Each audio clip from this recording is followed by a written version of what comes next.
Hello my YouTube family, তোমরা কেমন আছো? সবাই আশা করি সবাই ভালোই আছো।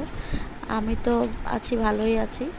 এই যে অনেক দিন পর আজকে আমার বড়মা অল্প মাংস এনেছে, তাই আজকে মাংস রান্না করব। তাই ভাবলাম অনেক দিন ধরে তো ভিডিও কিছু করাই হয় না, তোমাদের সঙ্গে কিছু শেয়ার করতে পারি না, কারণ প্রচুর ব্যস্ত ছিলাম, প্রচুর চাপে ছিলাম, সেজন্য কিচ্ছু করতে পারিনি। একদম মোবাইল তো ধরতেই পারিনি, সেজন্য কিচ্ছু ভিডিও শেয়ার করতে পারিনি। তো ভাবলাম অনেক দিন তো ভিডিও করা হয় না, আজকে একটু ভিডিও করি, যেভাবে করি না কেন, মানে করি আর কি, তোমাদের সঙ্গে একটু শেয়ার করি।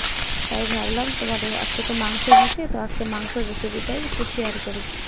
তো সেজন্য মাংস রান্না করবো। আমি আগে থেকে মশলা টশলা মেখে মাংসটা রেখে দিয়েছিলাম, এবারে শুধু রান্না করে নেব। প্লিজ তোমরা দেখতে থাকো, যদি তোমাদের ভালো লাগে থাকে প্লিজ আমার ভিডিওটা দিয়ে একটু লাইক, একটু কমেন্ট, একটু শেয়ার করো। আর প্লিজ প্লিজ প্লিজ একটা কমেন্ট অন্তত করো, কারণ আমি নতুন, আমি কাজ করতে চাই, কাজে আমার খুব দরকার। কারণ এই সারাদিন ঘরে বসে বসে আর ভালো লাগে না। আর কী করব বলো, আমি তো একটা হাউস ওয়াইফ না, হাউস ওয়াইফের কী কাজ, ঘরের কাজকর্ম করে একটু নিজেদের জন্য একটু সময় বের করা।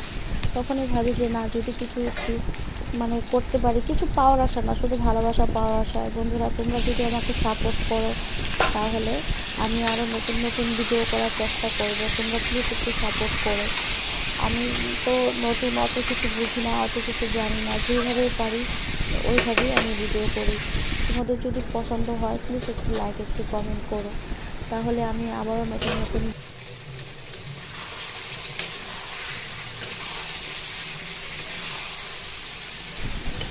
ভিডিও করবো। তো দেখো, আমার এবার রান্না হয়ে গেল, এবার কষানো হয়েই গেছে। আমি এটা বেশি ঝোল দিব না, কারণ আমার তো ডাল বানিয়েছি না, ডালের সঙ্গে মাংস কষা কষা খেতেই ভালো লাগে। এই যে দেখো, পুরো রেডি হয়ে গেছে।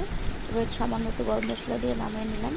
প্লিজ তোমরা যদি আমার ভিডিওটা ভালো লাগে প্লিজ একটু লাইক কমেন্ট করো, আর আমাকে উৎসাহিত করো, যাতে আমি আরও নতুন ভিডিও বানাতে পারি, তোমাদের সামনে আনতে পারি। এইবারের মতন টাটা, আবার নতুন করে নতুন ভিডিও আনবো। টাটা।